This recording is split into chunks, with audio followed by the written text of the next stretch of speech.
RK Ilagan nag-init, binuhat ang Blackwater. Japet Aguilar for the win. Buzzer beater jumper. Bakbakang Barangay Ginebra kontra Blackwater Bossing. First quarter nga mga chong. Troy Rosario ang unang nakapuntos sa kanyang jumper. Sinagot naman yan ng 3-point shot ni JV Casio. Palitan ng puntos ang dalawang kupunan sa unang mga minuto. Pero under 8-minute mark, nang magsimulang uminit yung opensa ng Blackwater sa pangunguna ni Cedric Berfield, nandyan rin yung kanyang mga teammates. Mainit yung Blackwater Bossing. Cedric Berfield, tinirahan pa sa muka si Stephen Holt. Massive run sa Blackwater. Early timeout si coach team. 8-point lead para sa Blackwater. Matapos ang timeout na yan, good answer sa Ginebra. 5 straight points. Troy Rosario, 3-point shot naman ni Stephen Holt. Muntik pang hindi pumasok, pero agad binura ni RK Ilagan yung 5 puntos ng Ginebra. 5 straight points alone. Lobo sa 10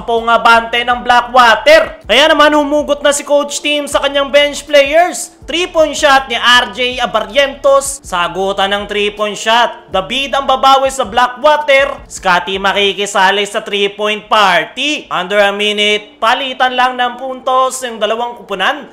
Bradwin Ginto nakalusot sa ilalim. Scotty naman fast break layup. Kaya natapos ang first quarter. 25-19, 6-point lead para sa Blackwater. Pagpasok ng second quarter, dito na nagsisimulang uminit ang Ginebra. 4 straight points manggagaling sa dalawang fast break ni Jamie Malonzo. Ben Adamo sa perimeter shot, baba na lang sa dalawa sana yung abante ng Blackwater. Pero biglang bumulusok yung Blackwater. Tuturan yung kanilang ipinamalas. Lahat ng kanilang mga players nagagawang makapag-contribute, lalo na etong si Christian David dominante sa ilalim. Cedric Berfield nagbaon na naman ng 3-point shot, pero agad rin namang nakabawi ang Ginebra. 9-4 run.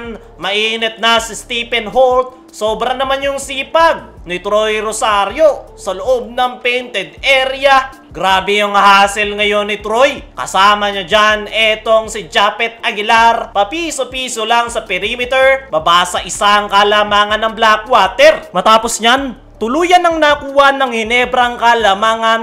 Dinadaan na nila ngayon sa loob ng painted area. Gamit na gamit ang height advantage. Cedric Berfield, solo nang binubuhat ang Blackwater. 5 straight points. Pero may sagot ang Ginebra. Step back jumper ni Scotty. Nagpahabol pa sa dulo si Troy Rosario. Reverse layup. Kaya naman natapos ang first half. 43-46. 3-point lead para sa Barangay Ginebra. Leading scorer si Berfield with 16. Troy Rosario naman with 11 sa Barangay Ginebra. Pagpasok ng third quarter, great start sa Ginebra. 6 straight points manggagaling kay Scotty. Matapos yan ng kanyang dalawang magkasunod na 3-point shot. Lobo siya mga bante ng Ginebra. Matapos yan, palitan ng puntos ang dalawang kupunan. Japet Aguilar, dinadaan sa laki yung laro. Sumasabay naman dyan sa kanya si Richard Escoto. Cedric Berfield naman nagpapainit sa 3-point area. Japet Aguilar, perimeter shooting lang yung ipinapakita. Attack to the basket naman yung ginagawa ni Stephen Holt. Pero etong si Cedric Berfield, tinatrabaho ang Blackwater Bossing. Attack to the basket, sabay 3-point shot. Sinabayan na siya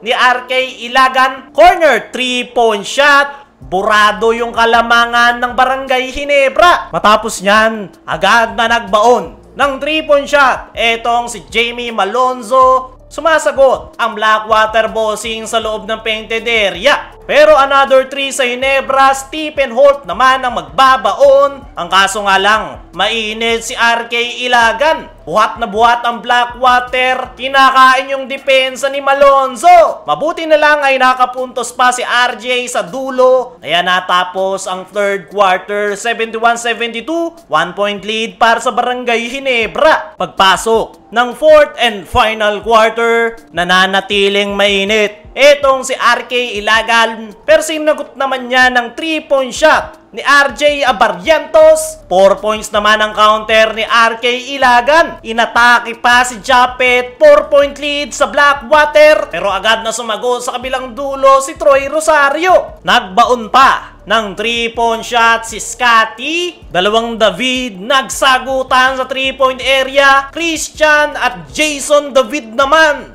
para sa Barangay Ginebra. Another 3 ang sagot dyan ni Christian David. Babawi naman si Jamie Malonzo. Idadaan ulit ng Ginebra sa loob ng painted area. Japet Aguilar, pinosterize ang depensa ng Blackwater Bossing. Another perimeter shot kay Japet Aguilar, pero si Christian David di pa rin sumusuko. Another 3, sinagot nga yan netong si Stephen Holt sa kabilang dulo. Dying seconds, nagbaon ng 3-point shot si Chris Malilin, pero Japet for the win. Ginebra ang kukuha ng panalo.